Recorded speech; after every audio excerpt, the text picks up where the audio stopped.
Tell me what your full legal name is, if you would. I'm an appellation known as, all capital letters, Drew James Peltola, with a common law copyright as a sui juris human, as a non-citizen, a not American national. Do you want my copyright on this? Do you want me as a human or me as a sui juris non-citizen national? Honest to God, I'm not even on drugs anymore. I wasn't sick. The only reason Hold is on. Today's case is different. A sovereign citizen actually wants a lawyer.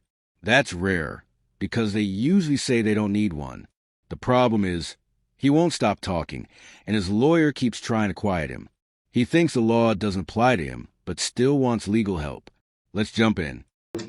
Good, thank you. How are you today? not too bad. Feeling a little rough, sore from being in a holding cell 3 days, but other than that, I'm okay. All right, let me call your matter so we're on the record, please. People of the state of Michigan versus Drew James Peltola, 247819 SM. Mr. Peltola appears from the Dickinson County Jail.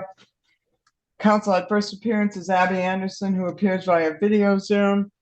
And the prosecution is not here today of their own choosing. Mr. Peltola, before we went on the record, indicated he could hear me adequately and he was all right, other than being sore from being in the holding cell for 3 days.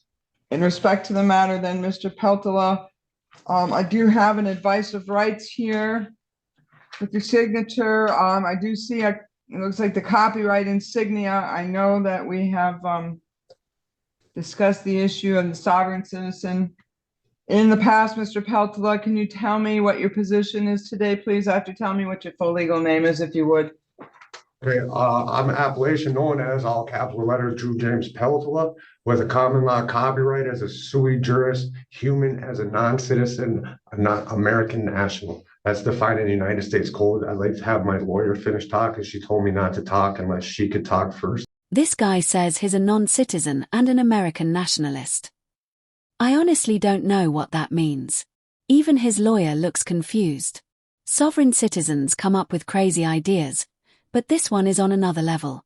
He even needed 3 sentences just to say his name. Let's get back to it. Go ahead, Ms. Anderson.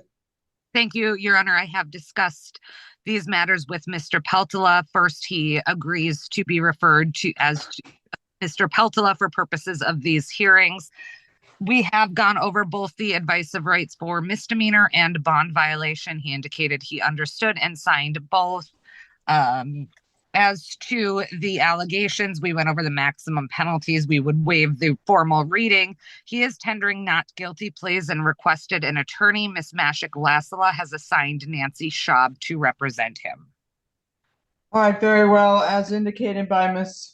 Anderson, Mr. Peltola has agreed for purposes of his criminal prosecution to be referred to as Drew James Peltola. His position in respect to how he should be recognized legally has been stated for the record and is preserved for the record, as well as stated on the advice of rights forms concerning both the general misdemeanor advice of rights. Although the bond violation advice of rights doesn't so indicate, the court will recognize his position for purposes of both advice of rights. Concerning the matter, then, is this a good mailing address for you, Mr. Peltola, on River Street in Niagara? Yes, Your Honor. I'm just trying to move back into Michigan, so I've been working, and that's the address that I use because that's my domicile. I always return to every day or once a week or whatever. Because the Michigan residents, I'm not even sure. I would not like to talk about that in court, but I'm trying to move back into Michigan. I'm just having a heck of a time doing it. All right. So this is what I'm going to do then, Mr. Peltola. Over there, let's see if I have one in my file first. Ms. Anderson, I don't see a waiver of extradition. It sounds like he's going to need to go back and forth to Wisconsin, and we'll address that momentarily. In respect to the matter, though, Mr. Peltola, there is a waiver of extradition form over there at the jail. I'm going to have you sign that if you need to go into Wisconsin as part of this. In regard to the matter, then, what? How do you want me to sign this? If you want my copyright, do you want me sui juris? Just so you understand, like I wasn't trying to harm you or any other woman. Go ahead. Do you want What? do you want my copyright on this? Do you want me as a human or me as a sui juris non-citizen national? I just want your signature and the date, and whatever you want to put in addition to that is fine with me. This man is all over the place. He says he doesn't follow the law, but then he wants his lawyer to speak for him. That makes no sense. It's like playing chess without knowing the rules. I've never seen a sovereign citizen like this before. Let's watch because he's about to slip up. Signing that, we did discuss the waiver of extradition. He just wanted that answer clarified prior to signing, but he is aware of what the waiver of extradition is. Very good, thank you. All right, I'll enter not guilty pleas on behalf of Mr. Peltola. Ms. Anderson indicates that he's qualified and he is being assigned by MIDC. Ms. Schaub, we're going to set bond violation hearing. We might as well do the pretrial at the same time. And a jury trial as follows.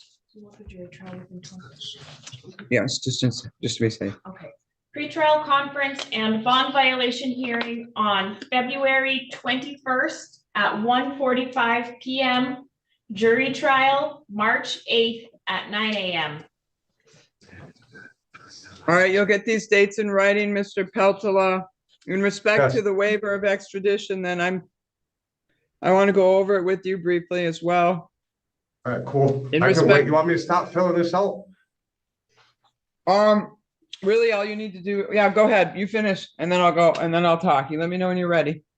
I'll just sign it real quick on the bottom of it and they can take care of the rest of it. I'll sign it properly. The bottom law might be wrong. It's been a while since I've read the Unified Court, but I believe this is right. I signed it for you correctly. So All right, perfect. All right, if you give that to the jailer, Mr. Peltola, I want to go over with you what it means to sign that waiver. I know we've done this before, but I'll just refresh your memory.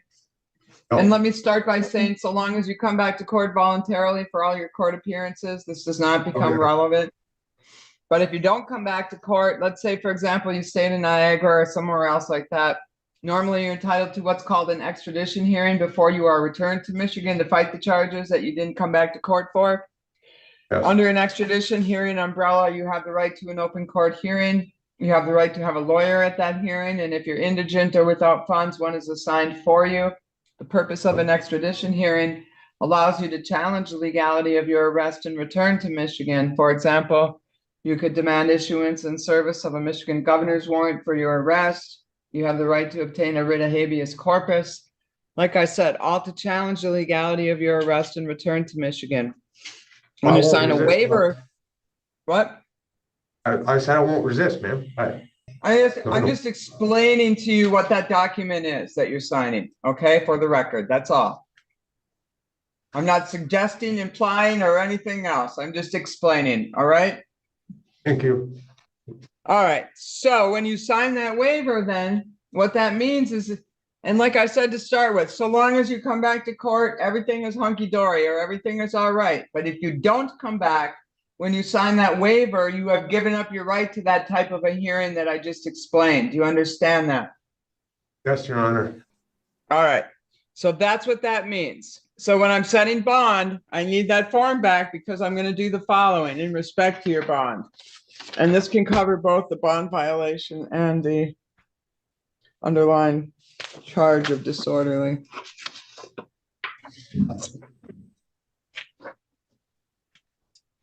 All right, first off, you must sign a waiver of extradition as a condition of your bond. So long as you do, you can go back and forth between Michigan and Wisconsin for residency, court appearances, family visitation.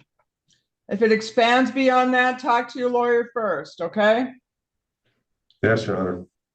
All right, you are not to purchase, possess, or consume alcohol or non-prescribed controlled substances. You must submit to random PBTs and drug screens as a condition of your release. Don't go into Yes. businesses that sell alcohol for use inside, such as bars and taverns.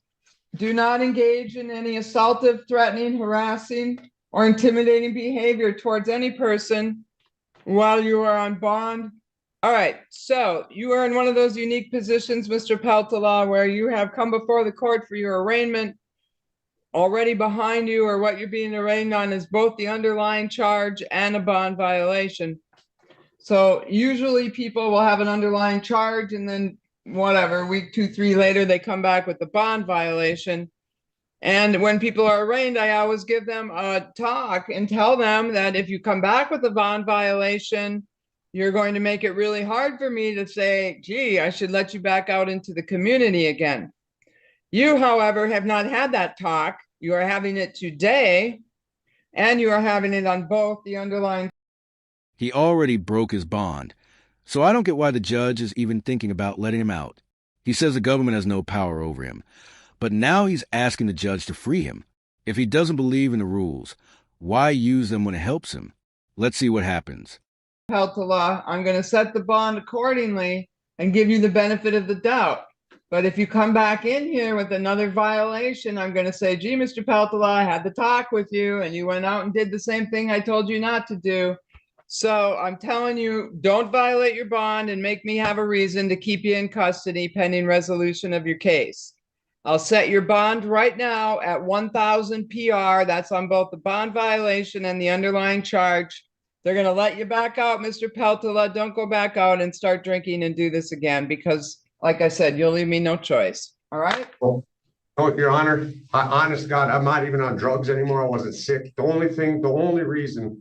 Hold on. Nope. I can see Miss Anderson almost doing cartwheels back there. She does not want you to talk until you have a chance to talk to your lawyer. Is that right, Miss Anderson? That is correct, Your Honor. Thank you. All right, Mr. Peltola, do you understand? She wants you to talk to your lawyer before you tell me anything, all right? Yes, I understand, Ms. Lacoste, or Judge Lacoste. Thank you, Mr. Peltola. We will see you soon. Your bond will come over, your writing dates, your lawyers. Make sure you call her when you get out and, you know, have a meeting with her. All right, Mr. Peltola? Yes, Your Honor. All right, anything else on this file then, Miss Anderson? No, thank you, Your Honor. All right, thank you. Have a good day, Mr. Peltola. You as well. He almost exposed himself in court. He even made a drug comment. Kind of funny, since the only reason he's sober is because he's been in jail for 3 days. The judge stayed calm, but I'm surprised she let him out again. He already broke bond, acts like a junkie, and still plays a sovereign citizen role while wanting a lawyer. That makes no sense. Anyway, that's it for today. Let me know what you think.